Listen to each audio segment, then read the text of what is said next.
Okay, I'm gonna read y'all something. Y'all give me your take. I don't like what you read. I think my partner is making me ill. Mystery condition. Dun, dun, dun. I, 30 years old, have been seeing someone 33 for 5 months now. They think of this as like a detective, like Clue or something, okay? They told me at the start that after a period of intense stress last year, they suddenly lost their voice, and it took them months to start getting it back. It never fully recovered back to the way it was, and to this day, it can still be seriously strenuous for them to speak. They've done medical tests to try and figure out what the problem is, and it's been inconclusive so far. Except that during some scans, the doctors were able to see an inflammation in their throat. We've both done sexual health screenings with all tests coming back negative. Every time we make out, I end up getting a sore throat afterwards. It's a little achy and with lots of mucus. Huh. I haven't experienced this with anyone else unless they are sick with the flu. So I am preparing myself to have this conversation with them soon. Any advice, thoughts, or comments would be appreciated. Has anyone ever had a similar situation? I don't want to be getting sick. I'm of my message. Okay, so... dang, I wonder what that is, dude. What do you... May I comment? No, not you. What do you guys think? Internal scabies. Oh, man.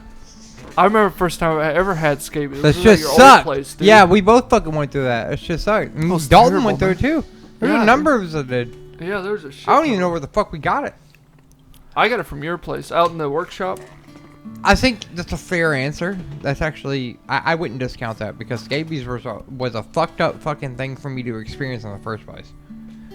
That being said, I lean towards the fact that we need more information.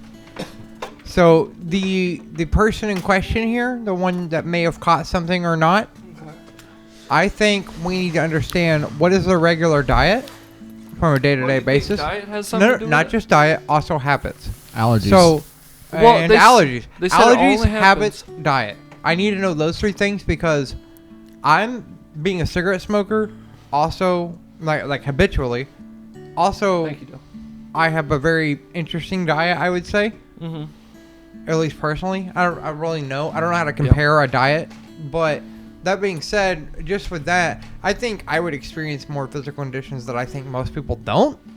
Okay. But I don't know either. So it's like, I need to know what you're consuming. Maybe I can kind of give you maybe allergic to something, a best guess based off of what I've consumed. Okay. And then from there, we can go there. And that's going off the principle, we're both human. So if it's affecting me this way, maybe it's affecting you that way. Well, that's why, they said they were going to talk to them. It was like because another comment, I brought it up earlier. I don't know how mono works. I've never heard of it. But I know it's like a kissing thing or whatever. Yeah. I've heard of it. I've heard that. I've heard but I don't about think herpes, I don't know what it is. everything my whole life. Like, I don't think mono is like a sore throat after. I think it's like an actual like. Oh, I don't know.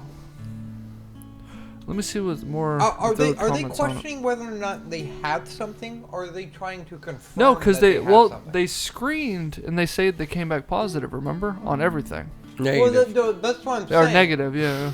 Well, so if they came back negative on everything, everything, they got everything. Well, so that's what I'm saying. If they came back negative on everything, I think in that moment, that's really where you have to start taking.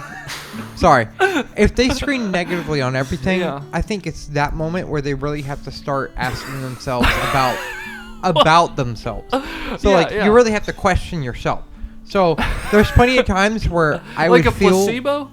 Yeah. So there's plenty of times where I personally have felt a little like physically ill, but I wasn't physically ill. Okay.